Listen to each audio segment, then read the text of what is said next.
March 15, 1943. Deep within a concrete bunker outside Berlin, Kapitän Zursee Hans Weber sat before his encoding machine, fingers dancing across the keys with practiced precision. The device before him was a marvel of German engineering, a mechanical cipher machine that transformed plain messages into seemingly impenetrable code. Outside, the winter wind howled against reinforced walls, but inside Weber worked in climate-controlled comfort, confident that every word he transmitted was absolutely secure. He believed, as did every officer in the German Naval Command, that their communication system was unbreakable, mathematically perfect, and would remain secret until the end of time. Before we dive into this story, make sure to subscribe to the channel and tell me in the comments where you're watching from. It really helps support the channel. What Weber and thousands like him did not know was that every single message they sent had already been read, analyzed, and exploited by their enemies for years, and that this secret would help turn the tide of the entire conflict. The machine Weber used was called Enigma, a name meaning puzzle or mystery in several languages. It looked deceptively simple from the outside, a wooden box about the size of a portable typewriter, weighing roughly 12 kilograms. Inside, however, lay a masterpiece of mechanical ingenuity. 3 rotating wheels called rotors sat in precise alignment, each containing 26 electrical contacts corresponding to the letters of the alphabet. When an operator pressed a key, electrical current flowed through the rotors in a complex path, lighting up a different letter on a display board. With each keystroke, the rotors advanced, changing the electrical pathway and ensuring that the same letter would encode differently each time it appeared in a message. But the true genius of Enigma lay in its astronomical number of possible settings. The 3 rotors could be selected from a set of 5 and arranged in any order, creating 60 different rotor arrangements. Each rotor had 26 starting positions, and a plugboard at the front of the machine allowed 10 pairs of letters to be swapped before and after passing through the rotors. When calculated, the total number of possible Enigma configurations exceeded 150 trillion possible settings. German cryptographers believed this made the code absolutely impossible to break through mathematical analysis alone. Even if enemy code breakers somehow obtained an Enigma machine, they would still need to know the exact daily settings to decipher messages, and those settings changed every 24 hours at midnight. Oberbootsman Friedrich Richter operated a different Enigma machine aboard a submarine prowling the North Atlantic. His vessel was one of hundreds, hunting Allied merchant ships carrying desperately needed supplies from America to Britain. Every day, Richter received encoded orders from naval headquarters, carefully transcribed them into his logbook, then fed them into his Enigma machine letter by letter. The rotors would spin and click, revealing the plain German text underneath the coded message. Read this course heading. Attack this convoy. Rendezvous at this position. The precision of these orders amazed him. How did headquarters always seem to know exactly where Allied ships would be, what routes they would take, and when they would be most vulnerable? What Richter could not have imagined was that enemy intelligence already knew his submarine's position better than he did himself. Hundreds of kilometers away, in a Victorian mansion called Bletchley Park located in the English countryside, mathematicians and linguists worked around the clock, reading every message his boat transmitted and received. They knew his orders before his captain finished reading them. They tracked his fuel status, his torpedo inventory, even the morale problems among his crew. And they passed this information to Allied naval forces, who used it to route convoys away from danger and position their own vessels to counter the submarine threat. The story of how this became possible began years before the conflict erupted. In 1932, a small team of Polish mathematicians obtained access to a commercial version of the Enigma machine. The German armed forces during the war had modified and militarized this device, but the Polish team understood its fundamental principles. Led by a brilliant young mathematician named Marian Rejewski, they applied advanced mathematical techniques, including permutation theory, to reconstruct the internal wiring of the military rotors. Working in absolute secrecy, Rejewski and his colleagues Jerzy Różycki and Henryk Zygalski built replica machines and developed methods to determine daily settings by analyzing patterns in intercepted messages. Their achievement was extraordinary. But as tensions mounted across Europe, the German military made Enigma progressively more complex. They increased the number of available rotors from 3 to 5, changed the reflector design, and modified operating procedures. By 1939, the Polish methods were becoming overwhelmed by the sheer volume of possible combinations they needed to test each day. Just weeks before Germany invaded Poland, the Polish cryptographers made a fateful decision. They invited British and French intelligence representatives to Warsaw and shared everything they had learned, including their replica machines and mathematical techniques. This transfer of knowledge would prove to be one of the most consequential intelligence coups in history. The British established their code-breaking headquarters at Bletchley Park, a sprawling estate roughly 80 kilometres northwest of London. The main house was an ugly Victorian Gothic structure that one visitor described as looking like someone had built it from a catalogue of architectural mistakes. But inside this unlikely building, and in wooden huts scattered across the grounds, an extraordinary collection of minds assembled. Mathematicians from Cambridge and Oxford, linguists fluent in German, chess champions, crossword puzzle experts, and even competitive bridge players converged on Bletchley Park. Their mission was to break Enigma and read the enemy's most secret communications. Among them was Alan Turing, a young mathematician from Cambridge, whose theoretical work on computation would later revolutionize the entire field of computer science. Turing had an unusual mind that saw problems from unexpected angles. Where others saw Enigma as an encoding machine, Turing saw it as a logical system that could be defeated through mechanized analysis. He designed an electromechanical device called a bomb, named after the earlier Polish bomber cryptologiczna, that could test thousands of possible rotor positions per hour. Each bomb was roughly 2 meters tall, 1.5 meters wide, and weighed more than a ton. Inside, dozens of rotating drums clattered and whirred, systematically eliminating impossible settings until only the correct daily configuration remained.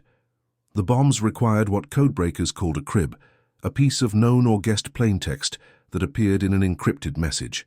German operators, despite their training, fell into predictable habits that provided these cribs. Weather reports transmitted at the same time each morning often contained the word Wetter, German for weather. Messages frequently ended with Heil and the sender's name. Most valuable of all, German protocol required that no letter could ever encode as itself. This mathematical quirk, built into Enigma's design to prevent obvious errors, gave codebreakers crucial information about what the plaintext could not be. Joan Clark worked in Hut 8, the section focused on German naval messages. She was one of fewer than a dozen women employed as full cryptanalysts rather than clerical workers, a remarkable achievement in an era when women were systematically excluded from mathematical professions. Clark's particular talent lay in analyzing partially decoded messages to extract meaning even when large sections remained unreadable.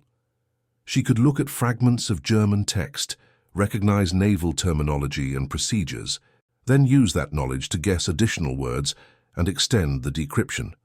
Her work was painstaking and required immense concentration, but it allowed Bletchley Park to squeeze intelligence from messages that were only partially broken.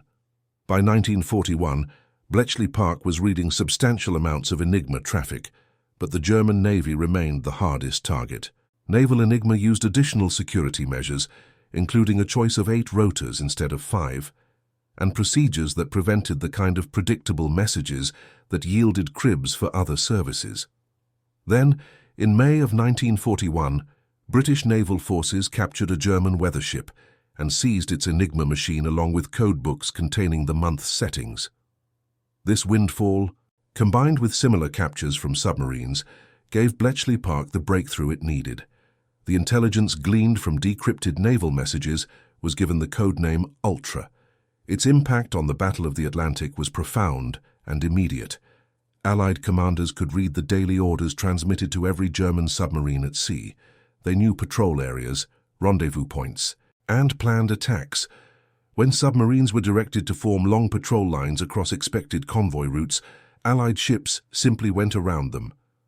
When submarines reported mechanical problems and arranged to meet supply vessels for repairs, Allied forces were waiting.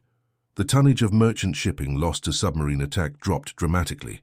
But exploiting ultra-intelligence required extraordinary caution. If the German military leadership suspected their codes were compromised, they would immediately change procedures or abandon Enigma entirely. Every use of ultra-intelligence had to be disguised.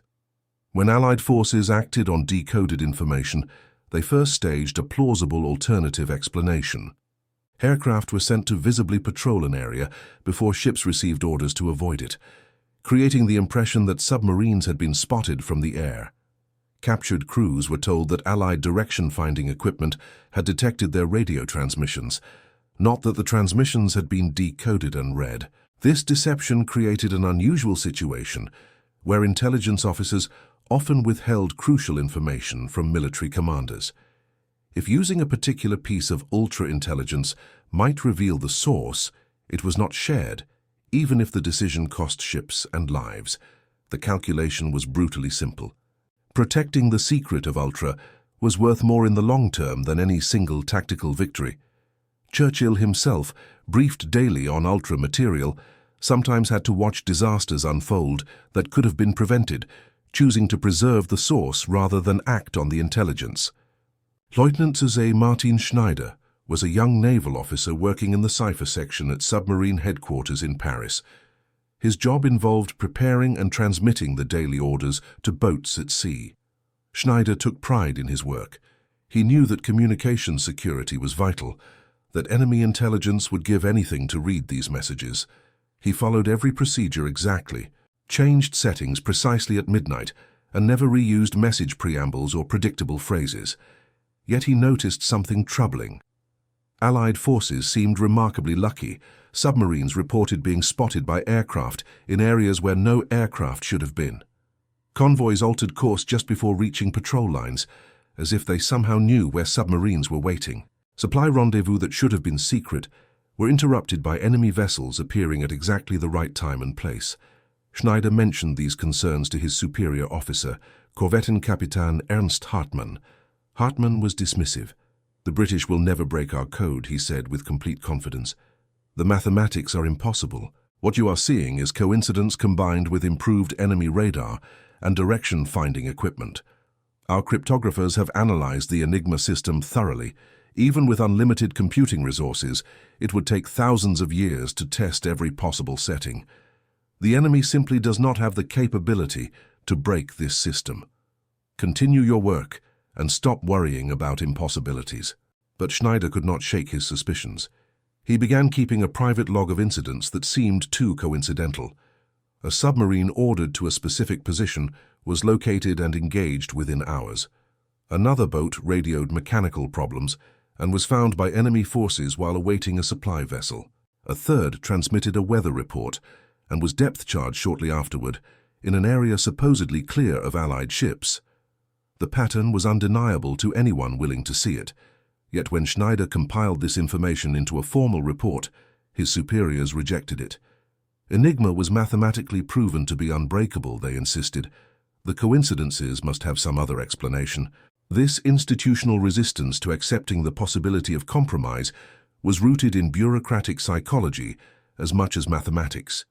The officers responsible for communication security had built their careers on assurances that Enigma was invulnerable. Admitting it might be broken would be admitting catastrophic professional failure. Beyond that, abandoning Enigma would require developing and deploying an entirely new encryption system across millions of military personnel, a logistical nightmare of staggering proportions. It was easier to believe in mathematical impossibility than to confront organizational reality. Meanwhile, at Bletchley Park, the scale of the code-breaking operation expanded dramatically. By 1943, more than 7,000 people worked at the facility, most of them women. The bombs, originally built in small numbers, were now manufactured by the hundreds. A new facility at Stanmore, northwest of London, housed over 200 of the machines, their constant mechanical clattering audible from hundreds of meters away. Each day, operators loaded the bombs with potential cribs based on analysis of message traffic patterns, then set the machines running. When a bomb stopped, it had found a setting that produced the crib without any letter encoding to itself. These candidate settings were tested further, and usually one proved correct for that day's traffic. The intelligence product was staggering. Bletchley Park processed thousands of messages daily from all German military services. Naval Enigma revealed submarine positions and orders.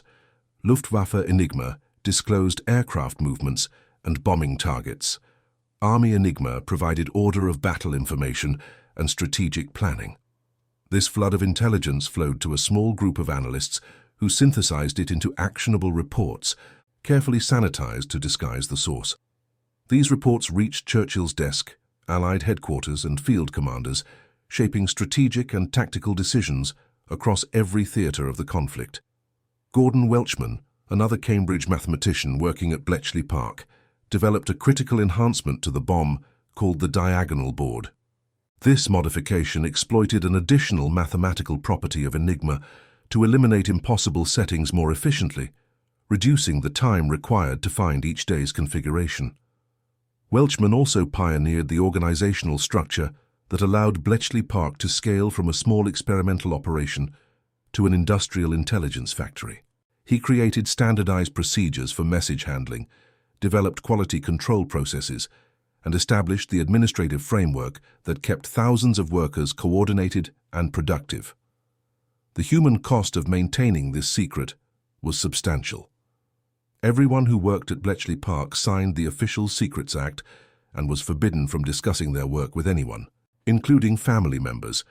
Husbands and wives working at the facility could not tell each other what they did, even when they returned to the same home each evening. This enforced silence continued for decades after the conflict ended. The full extent of Bletchley Park's achievements remained classified until the 1970s, and many who worked there died without ever being able to share what they had accomplished. Sarah Norton was a bomb operator, one of hundreds of young women who kept the machines running 24 hours a day in rotating shifts. Her job was technically demanding and mentally exhausting. Each bomb required constant attention. The rotating drums needed regular maintenance. Electrical contacts wore down and had to be replaced, and mechanical failures could bring the entire machine to a halt. Norton and her colleagues worked in loud, cramped conditions, never knowing what messages they were helping to decrypt or how their work contributed to the larger effort. They were told only that what they did was vitally important and that they must never, under any circumstances, discuss it with anyone outside the facility. Norton witnessed the human toll of this secrecy firsthand. A colleague whose brother was lost at sea could not seek comfort by explaining that her work might prevent similar tragedies. Another operator watched her hometown endure bombing raids without being able to reveal that Bletchley Park had decoded the Luftwaffe orders directing those very attacks. The disconnect between knowing so much and being able to do so little created a peculiar psychological burden. These women held some of the most valuable intelligence in existence, yet had to behave as if they knew nothing. In early 1943, German submarine losses began to climb steeply. Boats that should have returned from patrol simply disappeared. Others transmitted distress signals and were never heard from again. The rate of attrition became unsustainable. Karl Dönitz, commanding the submarine fleet, demanded explanations. His intelligence officers provided reassuring answers. The enemy has improved their radar, they said. They have developed better direction-finding equipment. Their aircraft have longer range and better detection capabilities. These explanations were all partially true, but they missed the fundamental reality that ultra-intelligence was directing Allied forces to precisely where submarines would be, when they would be there, and what condition they would be in. Dönitz himself came tantalizingly close to the truth. In May 1943, after a particularly devastating series of losses, he convened a conference to investigate whether Enigma might be compromised. German cryptographic experts again examined the mathematical security of the system and again concluded it was theoretically unbreakable. They considered the possibility that Enigma machines had been captured, but noted that without knowing the daily settings, captured machines were useless. They even discussed whether a traitor might be leaking information, but the scope of the intelligence Allied forces clearly possessed was too vast to come from any single human source. In the end, Dönitz accepted the experts' conclusions. Enigma was secure, and losses must be attributed to improved Allied technology and tactics. This near miss sent a shockwave through Bletchley Park when cryptographers decoded the conference proceedings. For several anxious weeks, everyone waited to see if the German military would change encryption systems. If they did, months or years of work would be lost, and the intelligence advantage that Ultra provided would evaporate. But the change never came. The institutional investment in Enigma was too great, the mathematical assurances too confident, and the alternative explanations too convenient. The German military continued using Enigma, and Bletchley Park continued reading their messages. The impact of Ultra extended far beyond the Battle of the Atlantic. When German forces planned defensive positions, Allied commanders knew the locations and strength of every unit. When logistics shipments moved, Allied aircraft knew what routes they would take and when they would be vulnerable. When strategic reserves were shifted from one sector to another, Allied intelligence tracked every movement. This created a fundamental asymmetry where one side fought with near-perfect information while the other operated in comparative darkness.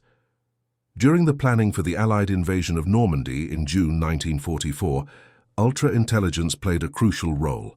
Decoded messages revealed which beaches the German forces considered most likely for invasion and where reserves were positioned. They showed that German commanders believed the invasion would come at a different location and that this belief persisted even after Allied forces landed. The deception operations that convinced the German military the Normandy landings were a diversion were validated and guided by reading their decoded responses. Eisenhower later estimated that Ultra shortened the conflict in Europe by at least 2 years. Yet even with this overwhelming intelligence advantage, the conflict remained brutal and costly. Ultra could reveal where enemy forces were and what they planned to do, but it could not make Allied forces invincible. German forces fought with skill and determination, and Allied commanders still made mistakes. The intelligence advantage was decisive at the strategic level, but individual engagements remained contested and uncertain. Knowledge of enemy positions did not eliminate the need for courage, tactical skill, or material superiority. Peter Hilton worked in the section of Bletchley Park dedicated to breaking the most complex German cipher systems, those used by High Command for strategic communications. These systems employed multiple Enigma machines in tandem, or used modifications so extensive that standard bomb techniques failed. Breaking them required manual cryptanalysis of extraordinary sophistication, testing hypotheses about plaintext structure, and exploiting any tiny statistical irregularity in the encryption. Hilton described the work as similar to solving a jigsaw puzzle where most of the pieces were missing, and those you had might not actually belong to the same puzzle. One particular message haunted Hilton for years afterward. He spent 3 days breaking an encrypted transmission, working through the night to complete the decryption before the intelligence became outdated. When he finally read the plaintext, it was an order directing forces to a small town where Hilton's own family lived. He knew that the decoded order would be passed to Allied intelligence, who would use it to target those enemy forces. He knew that the resulting engagement would likely damage or destroy the town, and he knew that he could not warn his family or even acknowledge that he possessed this knowledge. The message was processed, transmitted through intelligence channels, and acted upon. Hilton's family survived, but he carried the memory of that helpless knowledge for the rest of his life. As 1944 turned to 1945, the volume of Enigma traffic declined as German forces retreated and communication networks collapsed. Bletchley Park shifted focus to Japanese codes, diplomatic ciphers, and post-conflict intelligence gathering. The bombs continued running, but now processed fewer messages each day. Staff who had worked in absolute secrecy for years prepared for a future where their extraordinary skills and experience would have to be disguised or forgotten. Many returned to ordinary civilian life without ever being able to explain the gap in their resume or the skills they had developed. Hans Weber, the naval officer whose confident encryption work opened this story, survived the conflict and returned to civilian life in Germany. He worked as an electrical engineer designing communication systems for commercial clients. He never knew that every message he had so carefully encoded during the conflict had been read by enemy cryptanalysts. usually within hours of transmission. He never knew that his confidence in Enigma's mathematical invulnerability had been completely misplaced, or that the intelligence derived from his messages had contributed to Germany's defeat. He died in 1978, 3 years before the full extent of Bletchley Park's achievements became public knowledge. Martin Schneider, the suspicious young officer who had tried to warn his superiors that something was wrong, also survived. After the conflict ended, he learned about Bletchley Park and the ultra-secret. His reaction was described by a friend as a mixture of vindication and horror. Vindication that his suspicions had been correct and that the coincidences he documented were not coincidences at all. Horror at the scale of the intelligence failure and at how thoroughly his warnings had been dismissed. He wrote a memoir in the 1980s detailing his suspicions and the institutional resistance he encountered, but by then, the story of Enigma's compromise was already well known. The long-term impact of Bletchley Park extended far beyond the immediate intelligence it produced. Alan Turing's theoretical work on computation, developed partly through his code-breaking research, laid the foundation for modern computer science. The organizational techniques pioneered by Welchman influenced post-conflict intelligence agencies and industrial management practices. The very concept of signals intelligence as a decisive military capability was proven beyond doubt. Nations recognized that in any future conflict, communications security would be as important as weapons development, and cryptanalysis would be a strategic priority. The secrecy surrounding Bletchley Park's achievements created a curious gap in historical understanding. For decades, histories of the conflict attributed Allied victories to conventional factors like industrial production, strategic bombing, or tactical innovation, all of which were certainly important. But the role of intelligence, the fact that Allied commanders often knew their opponents' plans and positions in detail, remained hidden. When the ultra-secret was finally revealed in the 1970s, historians had to reassess their understanding of how the conflict unfolded. Decisions that seemed bold or lucky were revealed to have been based on excellent intelligence. Victories that appeared hard-fought were shown to have been enabled by knowing the enemy's every move. The human stories of Bletchley Park also began to emerge. Joan Clark, whose mathematical talent had been essential to breaking naval enigma, had worked for years at a fraction of the salary paid to male colleagues doing identical work. She had been officially classified as a linguist rather than a cryptanalyst, because institutional policy prevented women from holding senior technical positions. Only decades later was her full contribution recognized. Sarah Norton and thousands like her, the bomb operators who maintained the machines that made industrial-scale code-breaking possible, were finally acknowledged for their technical skill and dedication. The bombs themselves were destroyed after the conflict ended, dismantled and scrapped on Churchill's orders to preserve the secrecy of their operation. Only a handful of components survived in private collections.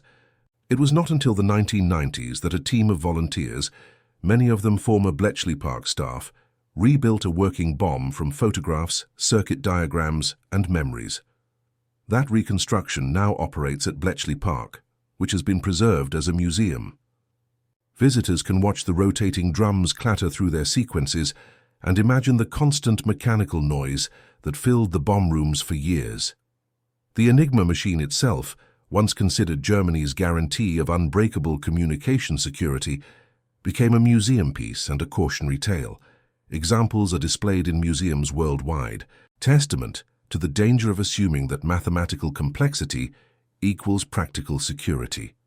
Cryptographers now understand that system security depends not just on theoretical strength, but on implementation details, operational procedures, and the human factors that create patterns and vulnerabilities. The Enigma story is taught in computer security courses as an example of how brilliant engineering can be defeated by brilliant analysis, especially when operators make predictable mistakes. Friedrich Richter, the submarine operator whose confusion about Allied accuracy opened another thread of this story, never learned the truth about why his boat's operations seemed so transparent to the enemy. He was among those lost at sea in 1943 when his vessel failed to return from patrol. His family received only the standard notification that he was missing and presumed lost. Decades later, researchers examining Bletchley Park archives found decoded messages from his submarine, including the final transmission sent hours before it disappeared. The archive documented not just his boat's position and status, but the Allied response that likely led to its end. His name appears in a database of decoded messages, a footnote in the vast intelligence operation that read millions of German communications. The ethics of signals intelligence raised by the Enigma story remain relevant today. The same questions that Bletchley Park staff faced: when to act on intelligence, how to protect sources, whether to accept tactical losses to preserve strategic advantages, confront modern intelligence agencies. The same tensions between secrecy and accountability, between winning conflicts and fighting them ethically, persist. Bletchley Park's success demonstrates that breaking enemy communications can provide overwhelming advantages, but also that maintaining such operations requires moral choices about who knows what and when to act. For the thousands of people who worked at Bletchley Park, the experience shaped the rest of their lives in ways both obvious and subtle. They had been part of something historically significant, yet could not discuss it. They had developed rare skills, but could not list them on resumes. They had worked with brilliant colleagues, but often lost contact after being scattered to civilian life. When the secrecy finally lifted in the 70s and 80s, many experienced a profound relief at being able to finally acknowledge what they had done. Reunions were held, memoirs were written, and a community that had been forced underground for decades could finally emerge and share its story. The Bletchley Park story also illustrates how technological advantages can be squandered through institutional arrogance. The German military had created a genuinely sophisticated encryption system, but undermined it through predictable operating procedures, bureaucratic resistance to bad news, and overconfidence in mathematical proofs. They had intelligence indicating something was wrong but chose to believe in impossibility, rather than investigate the possible. This pattern of ignoring warning signs because they contradict institutional assumptions appears throughout history, in military disasters, engineering failures, and organizational collapses. Today, Bletchley Park stands as a memorial to secret achievement and a reminder of what dedicated people can accomplish when working toward a common goal. The estate has been restored and expanded, with modern exhibition spaces explaining the code-breaking work and its impact. School groups tour the huts where cryptanalysts worked, see reconstructed bombs in operation, and learn about the mathematical principles that made the work possible. The story that had to be hidden for decades is now celebrated as one of the most significant intelligence achievements in history. And that concludes our story. If you made it this far, please share your thoughts in the comments. What part of this historical account surprised you most? Don't forget to subscribe for more untold stories from World War II, and check out the video on screen for another incredible tale from history. Until next time.